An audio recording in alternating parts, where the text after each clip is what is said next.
Welcome to Working Through It Wednesday, a program of the Behavioral Alliance of South Carolina, funded by the Department of Education's Office of Special Education Services.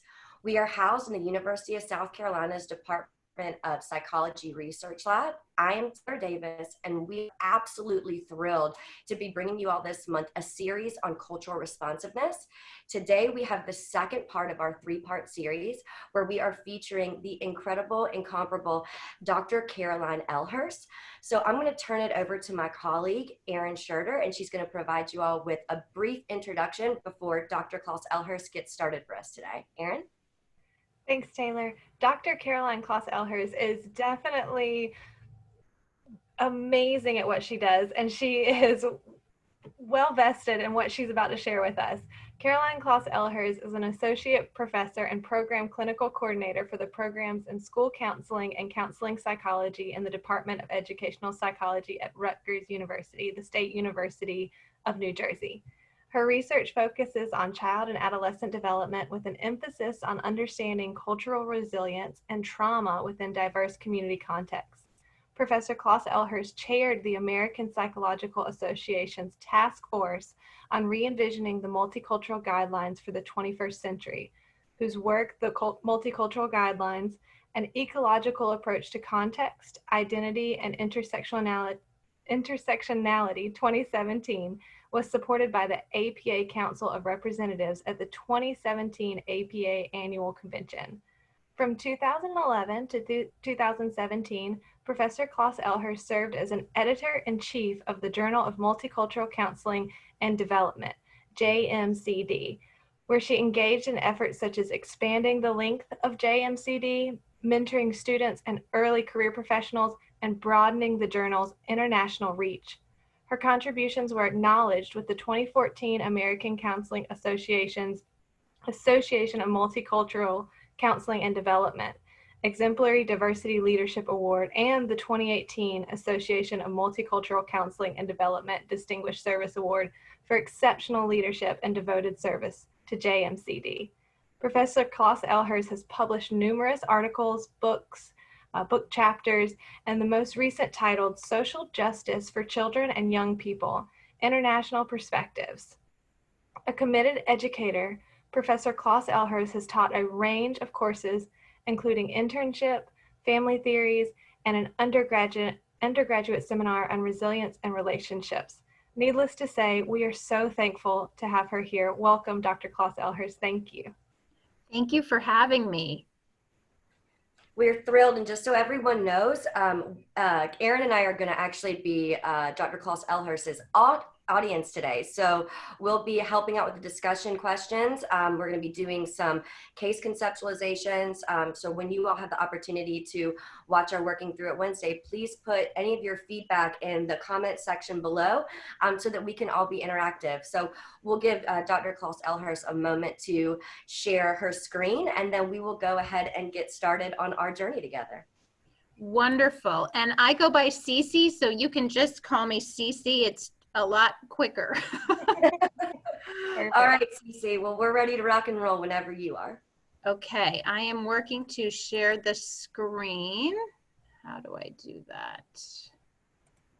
Let's see. Oops, there it is. Technology, it's so wonderful and so terrible at the same time, but we're all working with it.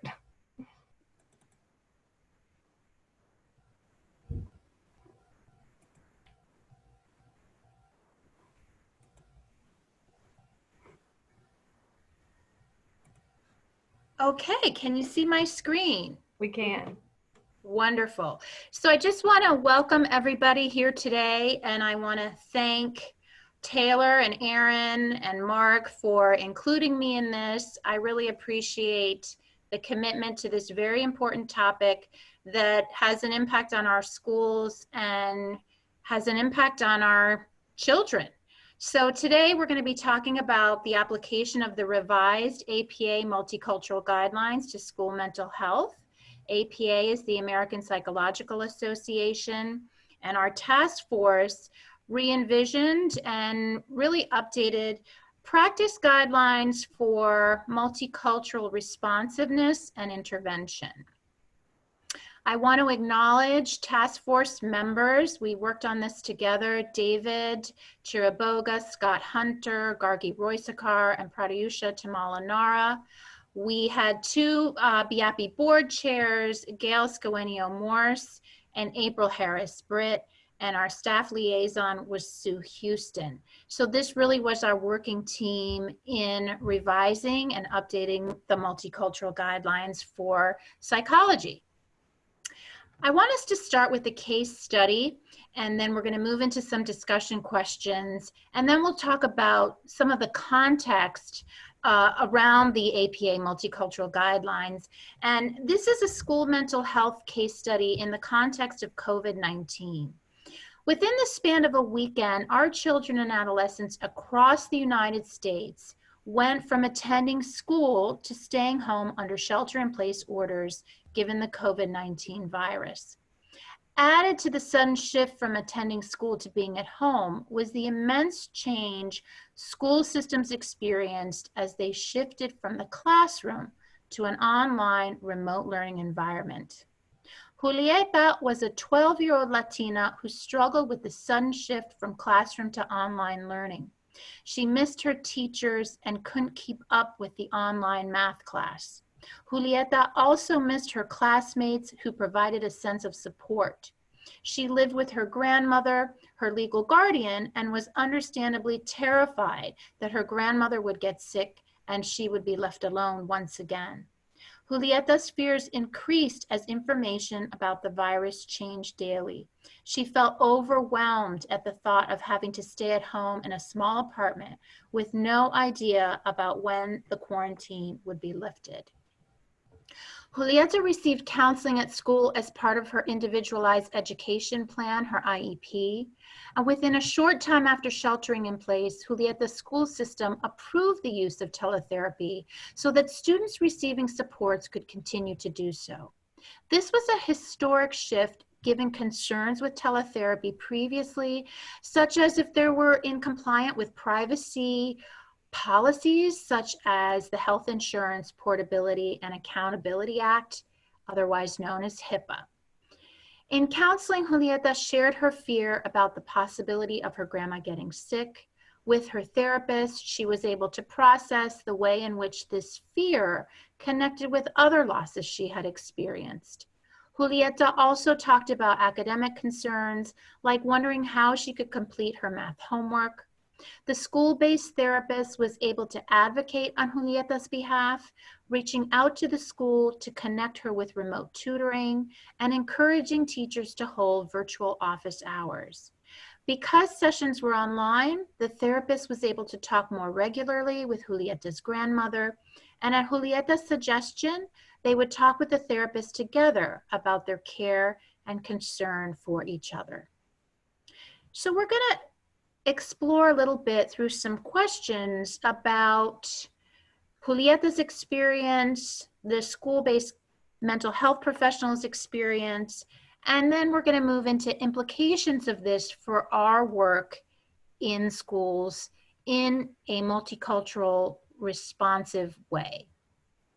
So our first discussion question is, in what ways can you, the school-based mental health professional, apply a multicultural framework and work with Julieta and her family?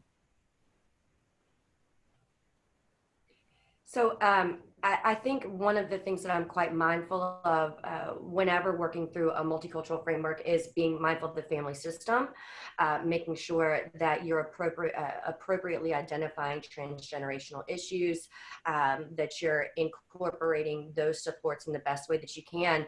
But I imagine that that conversation would need to be filtered through the lens of COVID and how maybe that's changing or adapting any of the typical subsets of how that family would engage with each other would be something I'd be quite mindful of, especially that the grandmother's such a critical support for Julieta. Thank you. That's an excellent perspective. And what was interesting about this particular case was that it allowed the school-based mental health professional to work with both Julieta and her grandma in a way that they hadn't necessarily had an opportunity to before. So in other words, because of the teletherapy and because that meant that Julieta and her grandma were together, they could really talk together and talk about their concerns together with the therapist. And of course, this was, you know, with Julieta's permission and with at her suggestion, and then with the school-based mental health professional support.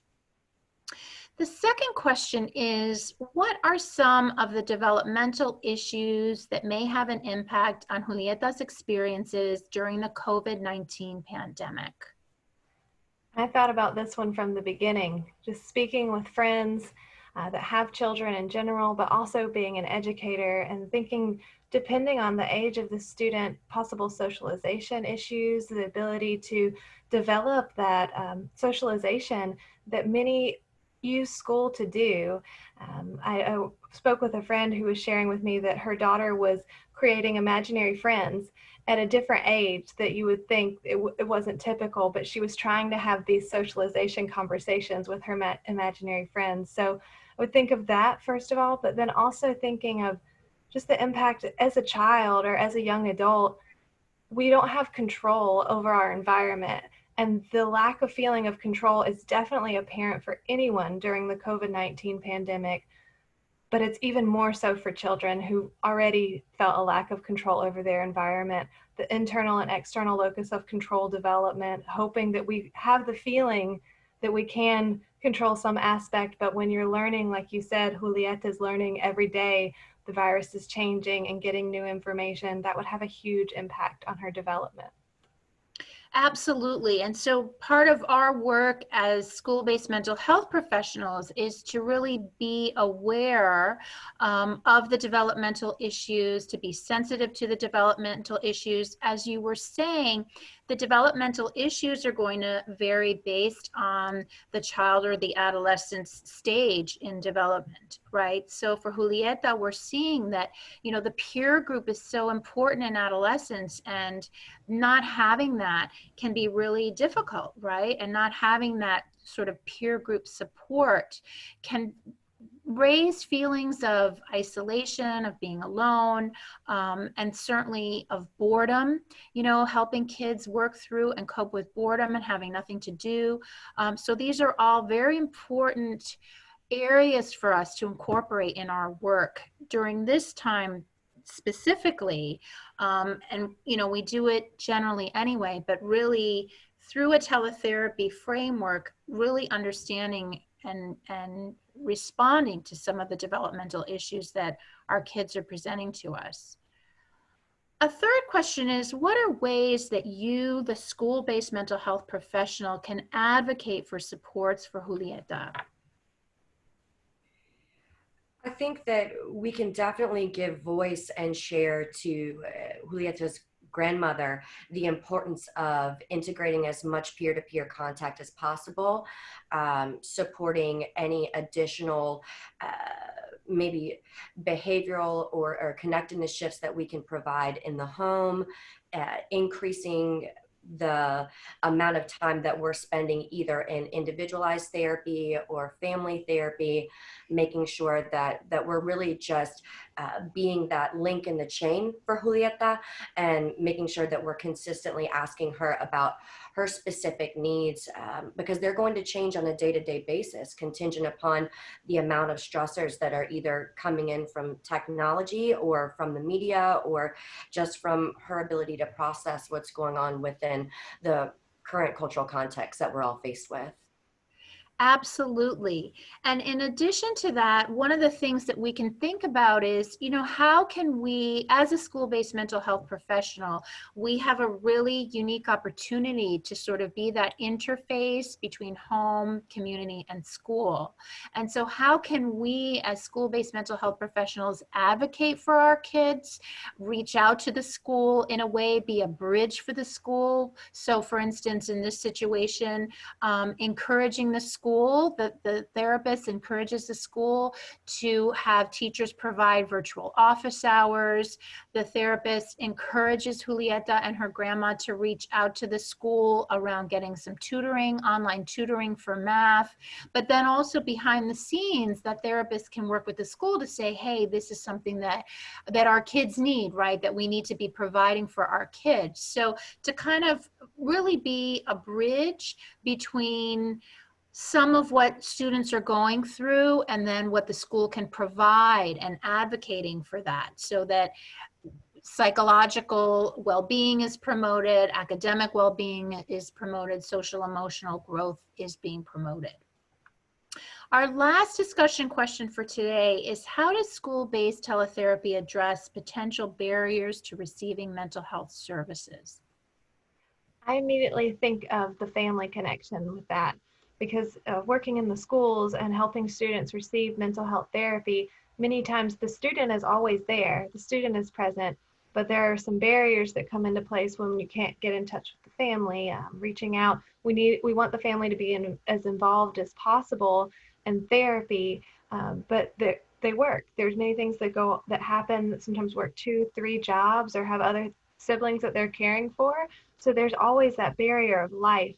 And I think that teletherapy has allowed us to go more into the home and be able to reach the family more and activate them as part of the therapy services, hopefully, in many cases, because the student now has the iPad or has what they're working on to speak to the teletherapist, and then they can share immediately with what's happening within their home. So it's kind of given us the step over that family gap between school that we many times had as a barrier, and it's been addressed in some ways.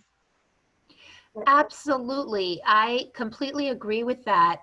In a way, teletherapy has provided this new way of being able to connect with family members and families. And the school mental health professional who's using teletherapy, in a way, is like coming into somebody's home and really talking with people in the home, right? And talking with Julieta in this example, and then her grandma, in ways that might not necessarily have happened. I think there are implications for including the family in these conversations when we are not engaged in a quarantine situation. And I think that it's going to be really interesting to look at how teletherapy stays around when we're out of this pandemic. In other words, teletherapy can give access to therapy for people who maybe haven't had access because of transportation issues, because they're in a rural community, because there's a stigma attached to going out and being the fear of being seen, seeking out services if it's a clinic setting. So it'll be very interesting for us as a profession and just as a society to see where this takes us and how we can continue to use teletherapy when quarantine is over.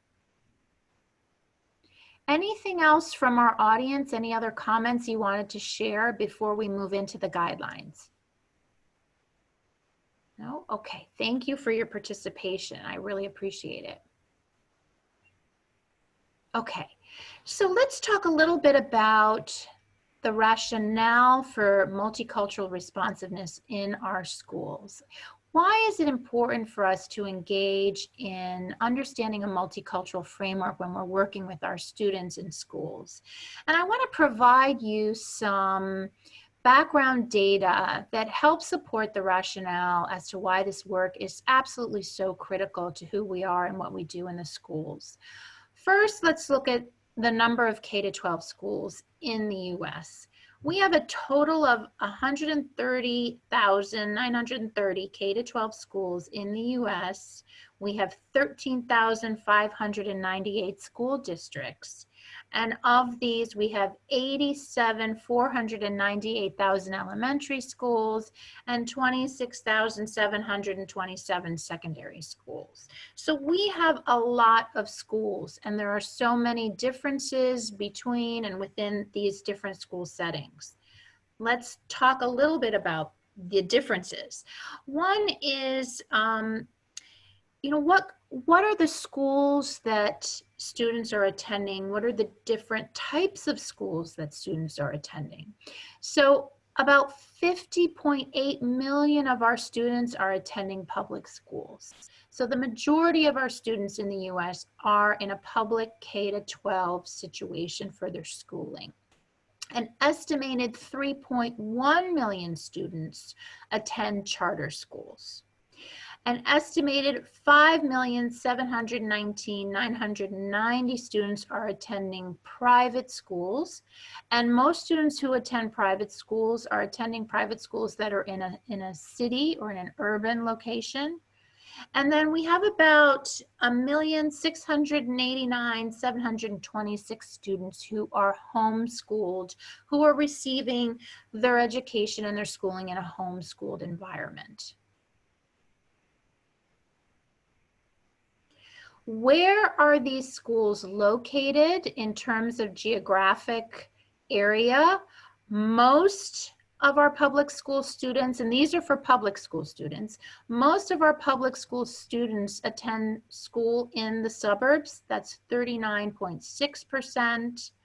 The second most populated are students, public school students who attend school in a city at 30.4%. 19.1% of our public school students attend school in a rural area, and 11% of our public school students attend school in a town. So we can also see the diversity, right, of where students are attending school in the United States. Let's talk about the racial ethnic background of our students. And here's a breakdown of demographics by race of students attending public schools in the US. 47.6% are white American or white students. 26.7% are Latinx students. 15.2% are African American Black students. 5.2% are Asian American Asian students. 3.9% are students who identify as having 2 or more races. 1% are American Indian, Alaska Native students, and 0.4% are Pacific Islander students. So from this, we can see the range of diversity in terms of race and ethnicity of students who are attending our schools. We also have a very linguistically diverse school population across the country. In the United States, we have about 4.9 million English language learners in public schools.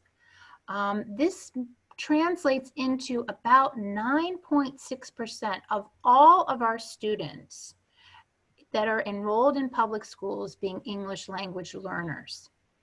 English language learners make up 14% of students who are enrolled in city school districts, 9% of students in suburban schools, 6% in towns, and 4% in rural school districts. Most of our English learners are in the lower grades. So again, we talked earlier today about developmental considerations and taking a developmental approach in our work. Most English language learners are in grades K-5. That's 67% of our English language learners. We have about 800,000 high school students who are English language learners. And most of our US public school students who are English language learners are US citizens. So multicultural responsiveness is critical given the diverse landscape of our schools. So just in this very brief snapshot that I've given you of the makeup of our schools across the United States, we can see diversity in terms of developmental stage from K-12 schools. We can see diversity in terms of type of school. Is this a public, a charter, a private school, or a homeschooling situation? Where is the school located? City, suburb, a rural area, or a town? The racial ethnic diversity of our students, and the linguistic diversity of our students. So when we really look at this landscape, and we embrace this landscape, you know, the question then becomes, how can we not be multiculturally responsive and work with our kids, right? It becomes part of a best practice for us, part of a, I would love to say, a professional expectation.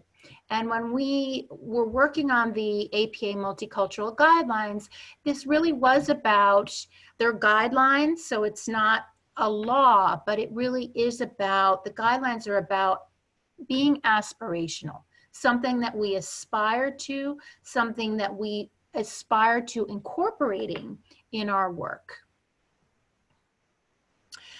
In addition to looking at the diverse landscape of our U.S. schools, one of the things that we did in our revision of the multicultural guidelines was to look at the range of variables that have an impact, right, on identity.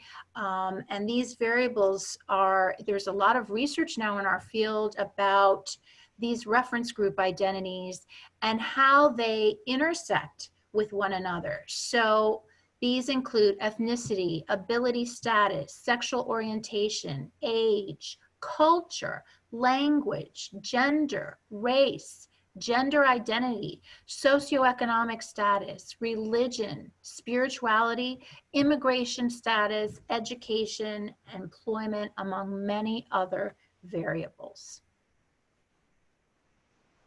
These next few slides are really for your information. These are the 10 2017 multicultural guidelines that our task force came up with.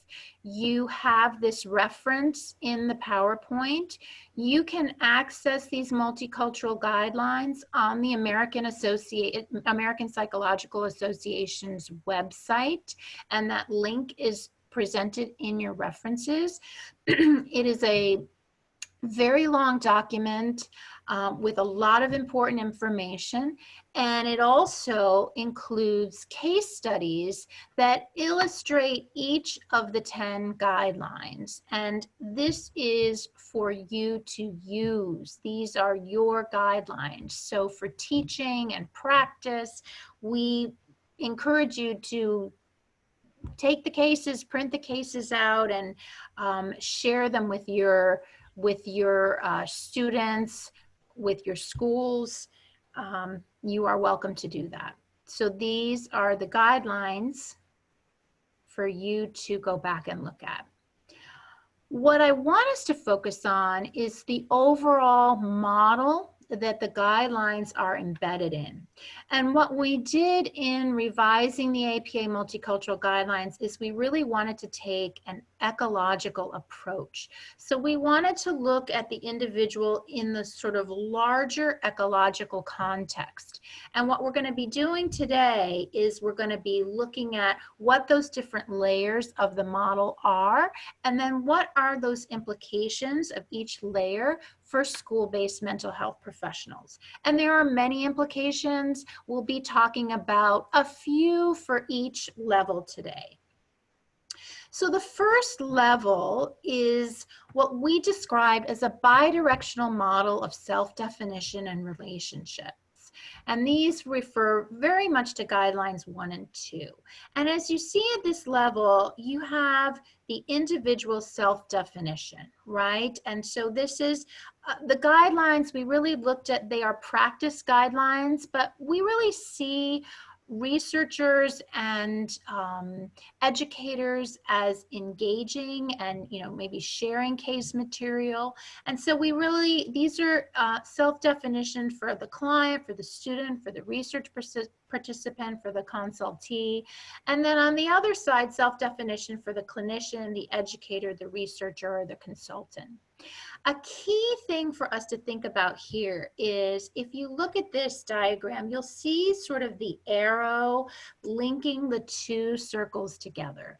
And what this is saying is that a bidirectional model of the professional relationship says that this is a give and take in a relationship. And this is a paradigm shift, because what we're saying is that the professional, the expert, so to speak, is not doing something to somebody else. Instead, we're looking at sort of the professional, let's say the clinician and the client.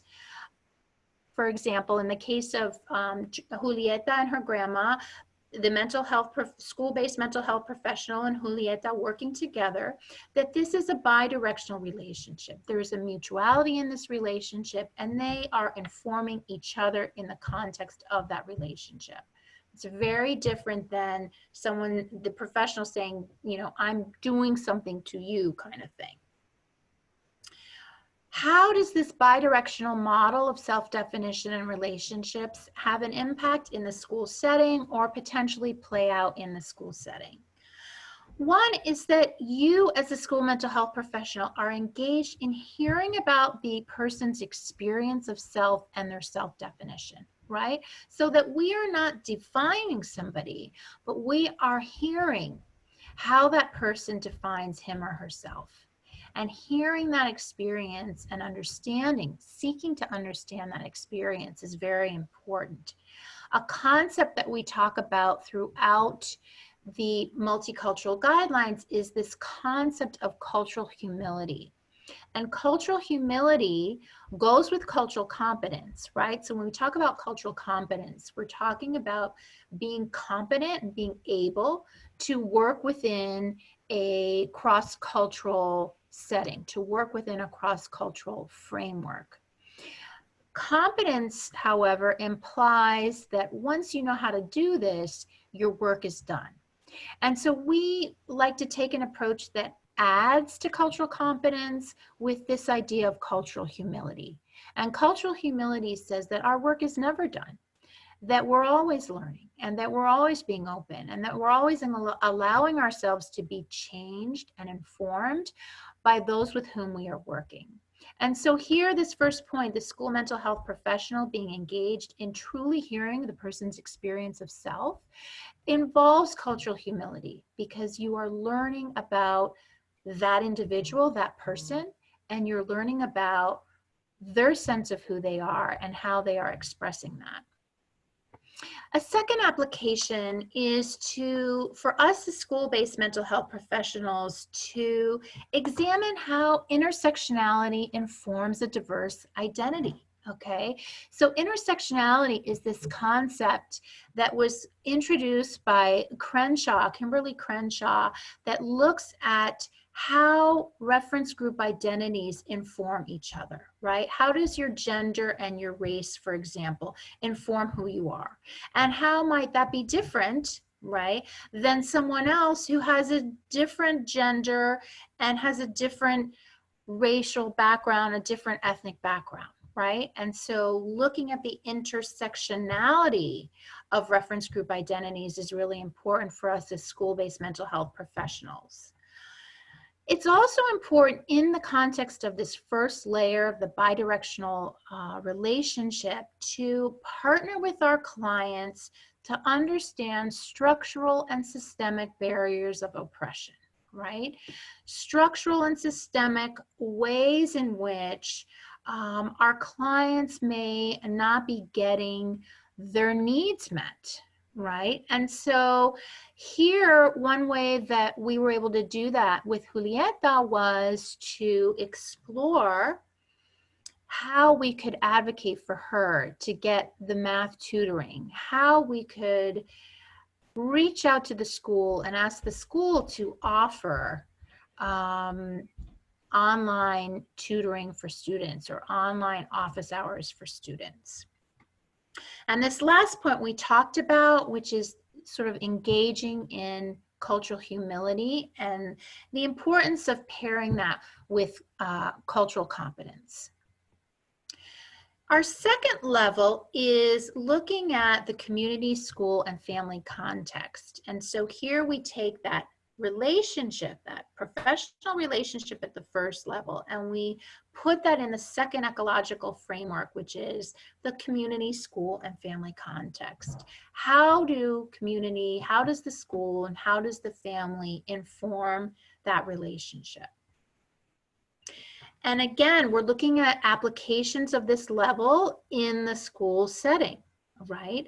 And so one of the things for us to think about as school mental health professionals is how students who might be in a low resource environment, what impact that might have on educational engagement and ultimately on educational attainment.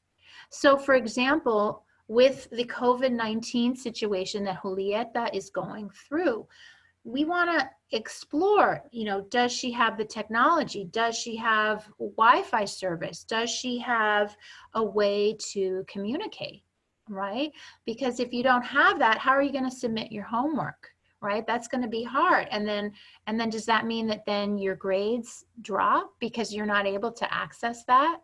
What if there isn't Wi-Fi in your neighborhood? How do you respond to that? Right? And here the school mental health professional can really take on an advocacy role to help deal with some of the resource factors that can have an impact on educational engagement and attainment. School mental health professionals can also understand some of the limitations regarding standardized tests and how they might not be applicable, right? So, for example, some tests may have symbols, right, that need to be named to gain points for the test, okay? And these symbols may not be necessarily relevant in the test taker's culture, right? So for example, a pretzel may not be something that someone is familiar with. The idea of, what is the color of a banana, right? And the test answer is it's yellow. But in fact, in many Latin American countries, for example, the banana or the plátano might be green.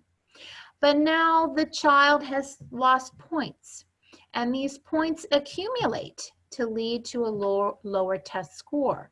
So it's really up to us as school mental health professionals to be aware of and understand the limitations of the tests that are being administered, right? And the impact of these tests on outcomes for students.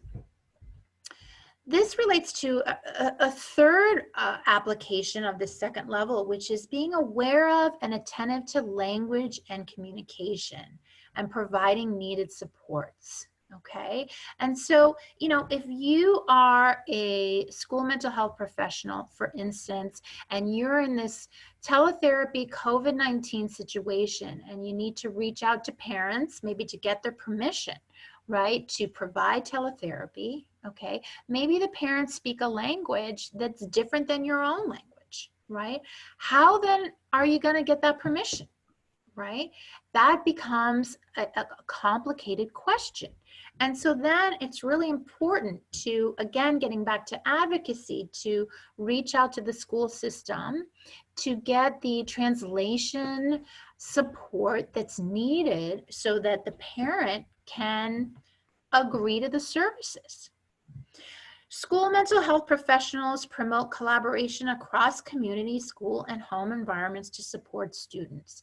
We have so much research that tells us, that shows us that this connection between community, school, and home is very beneficial for students. It's beneficial for their well-being. It's beneficial for academic progress and outcomes. So linking community, family, and school is critical to the work that we're doing. The third level of the model is really to look at the relationship within community and school to then look at institutional impact on engagement. And these refer to guidelines 5 and 6 for us. Institutional impact on engagement looks at what are some of those institutional barriers that could prevent engagement, right? And then what are some of those factors that promote engagement or that promotes engagement? We want to be aware of that in our work, right? So, one, school mental health professionals incorporate an understanding of contextual factors that have an impact on students. So for example, say you have a student who is consistently coming to school late, okay? in New York City, when you are applying from middle school to high school, if your middle school ends in 8th grade and you are applying to high school, select public high schools, competitive public high schools, are going to look at the number of absences you have and the number of latenesses you have. And the cutoff is often, no more than 10. Now, say you are an 8th grader and your school bus is consistently late to pick you up, right? Maybe sometimes the school bus doesn't even come. Then you get to school and you are marked late to school. Or maybe the school bus doesn't come, your mom has to work, and you can't go to school. Ultimately, that gets indicated on your school record. It's not that the bus didn't come or the bus was late. It shows up as you, the student, were late. You, the student, had an absence. And so part of what our work can be as school mental health professionals is to really understand these contextual factors, understand, this impact, right, of the environment, and then supporting our students, advocating for our students in the school and saying, I'm hearing that this bus is late all the time. And I don't want my student to not even be eligible for a high school because they have a certain number of latenesses, which had really nothing to do with them, right? So these institutional impact is looking at these kinds of situations. School mental health professionals are aware of structural barriers that can limit access to mental health services. And that also is an example of a structural barrier, right? Say, for instance, you have a student who has asthma and is consistently missing school for a medical condition. Again, that shows up as an absence, right? And so a parent may not be aware, right? They may not know that their child is not going to be eligible for those top schools because of the number of absences. And the parent may not be aware that to counteract that, they could submit a letter, right? A letter from a medical facility, a letter from a physician stating, this is why my son missed all these days of school, right? A structural barrier. And so our job is really to be attuned to those and working with our kids so that they don't lose out on these opportunities like the high school that they want because of these structural barriers. School mental health professionals are aware of cultural differences and perceptions of mental health, stigma, and help-seeking behavior. One of the things that's been so interesting about our use of teletherapy, and it's something that Taylor and Aaron talked about in our discussion, is that, through teletherapy, you're really coming into somebody's home. And so to the extent that a child and a parent or a guardian want to jointly meet with the school mental health professional, that can be really destigmatizing, right? And so your role and what you're doing and how you're communicating can really let parents and guardians know that this is a resource for them and for their kids, right? It supports the whole family. A final point here is that school mental health professionals promote engagement and address barriers through advocacy efforts. And we've talked about advocacy throughout our time together so far, and the importance of advocating for our students, advocating for our families who may not be aware, right, of some of these structural barriers, or who may not be aware of some of the resources to confront, right, to address these structural barriers. Our fourth level is the domestic and international climate. And so now we're looking at, that relationship in the community school family context, the impact on institutional engagement, and now we're looking at the larger societal context. How does that all play out within the larger societal context? And what we're looking at is domestic climate and international climate. Right? And so certainly our domestic climate during COVID-19 has been, very much one about fear and concern and people concerned about illness. Many children being worried about what happens if my parent or my guardian gets COVID-19 and gets sick, who's going to take care of me? Many children whose parents or whose grandparents who are caregivers have gotten sick, right? And have really lived through those concerns. And so what this slide is saying is that it's really important for us to be aware of the larger domestic and international climate in our work. How might this play out in the school setting and in our work as mental health professionals? Being sensitive to a student's migration history, right? And being sensitive to the potential trauma that's resulting from that, right? So when we talked about Julieta, we know that there's a history of loss there that's alluded to in the description of her experience, but we don't necessarily know what that loss is, right? And so part of our work could be engaging in an understanding, right, of what is the history of that loss. Is there a migration history? Is there a story there that informs that loss? Being aware of mental health practices in different countries, right? What is the view about mental health services in your client's country of origin, right? How does that have an impact, right, on seeking mental health services, on engaging in mental health services? So for instance, there may be a sense of stigma, right? A feeling like, well, I'm not going to engage in mental health services because then I'll be viewed as una loca. I'll be viewed as a crazy person, right?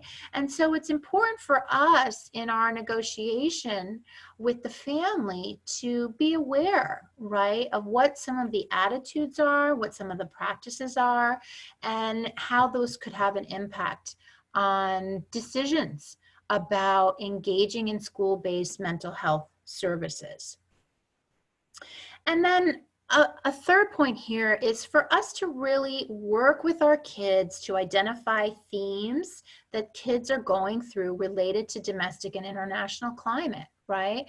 So we've experienced this past spring, certainly, and this summer with COVID-19 and how that shows up for kids and how kids are experiencing that. What are the developmental issues that they're going through?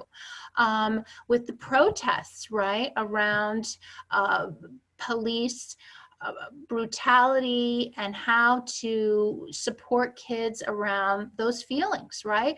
Concerns about their own safety, right? Concerns that families have about their children's safety. And so it's important for us to identify these key themes in our work with kids and families. The last level of the model, it refers to outcomes, and these incorporate guidelines 9 and 10 that you have in the presentation. And in outcomes, what we're trying to do is we're trying to promote resilience, both from an individual, but also a cultural and a socio-cultural context, and decrease trauma, address trauma. And so we really want to work to promote well-being in the kids that we're working with through this sort of outcomes framework. A couple of ways that this applies to our work as school-based mental health professionals. One is to really take a strength-based approach in our work with students. This also is a paradigm shift, right? Moving, for instance, in psychology from disease model, from a medical model, from a, quote unquote disorder model, to looking at what are the strengths, right, that our kids are presenting to us. What are the strengths that we can work from, right, that we can build on in our work with our student. Adapting evidence-based interventions to the cultural context where we are providing services. We have a whole science base of effective multicultural interventions. And so we can adapt those, right, to the unique setting that we're working in. Maybe we're working in a rural setting, maybe we're working in an urban setting. There may be a different cultural context, but part of what we can do is adapt that evidence-based, adapt that intervention so that it is responsive to the context in which we are working. School mental health professionals are aware of the impact of historical trauma and social injustice on student experiences. So understanding, how a history of trauma may have an impact on the student's experience. Right? Maybe a student is struggling to focus in class because they have a trauma history that is they're reliving and that is getting in the way of their ability to concentrate, right? If we're not aware of that, we might mistakenly think, well, this is a child who's not interested in schooling, or this is a child who's not interested in her education. And in fact, there's this trauma history that we don't necessarily know about that's really what's going on in that situation. So it's very important for us to be open to being aware and understanding the history of our students, the history of those with whom we're working. And finally, school mental health professionals attend to trauma and they seek to promote cultural resilience. And by cultural resilience, we're talking about resilience, not just from an individual standpoint, but resilience within a cultural context. How can the school promote resilience? How can the community promote resilience?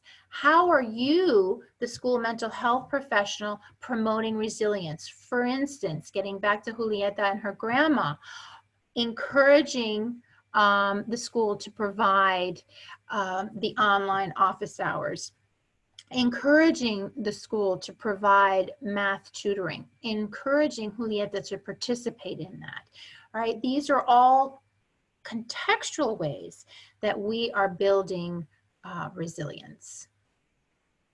And the outcome, when we have all of this together, is this ecological model of the multicultural guidelines. And you can see the model here in its entirety when we have all 5 levels together.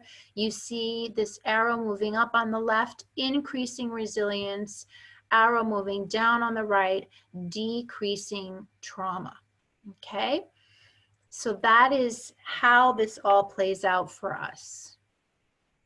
Here are references, and you will see the APA Multicultural Guidelines link, which is the second reference if you are interested in looking that up. And that concludes our presentation for today. And I just wanted to thank you for your time and thank everybody for participating. Thank you so much, Dr. Clauss-Ehlers, CC. It was such a great presentation. It's such a nice reminder to be able to say, even though we're working with students individually, we're impacting something so much broader. We're helping, I like to think of all of us as school-based mental health people as the healers, but not only are we healing individually, but such a large ability to impact in different ways with the building resilience, cultural resilience, decreasing trauma. Just that individual work one-on-one with a student can help in so many more ways than we realize. So thank you for reminding us of that. Thank you for being here. Well, Well, to just tag on to what Erin said, absolutely reminding our community professionals that we are a part of the community, right? That we are the advocates and the allies, and practicing cultural humility and heralding that conversation is part and parcel with the work that we do and is within our scope of practice as well. And should be embedded into, into every session, every engagement that we have, whether it's with the system at large or whether it's with our individual tiny humans and their family systems. So again, thank you so much. Thank you to everyone that tuned in with us today for our Working Through It Wednesday. We want to say, please, if you have any comments, if you have any aha moments, type them in the comments below so that we can share that with the community. If you have any questions for the incredible Cece, please put those in the comment box as well.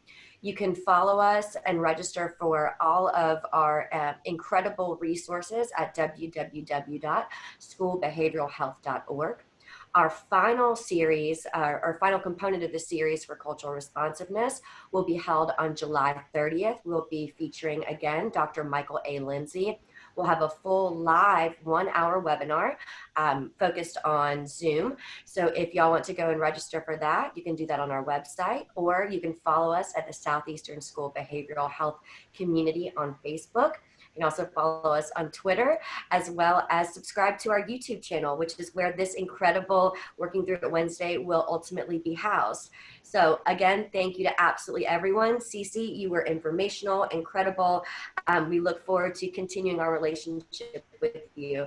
So much for your time today, and everyone have a lovely day. Thank you very much. Thank you. Bye, everybody.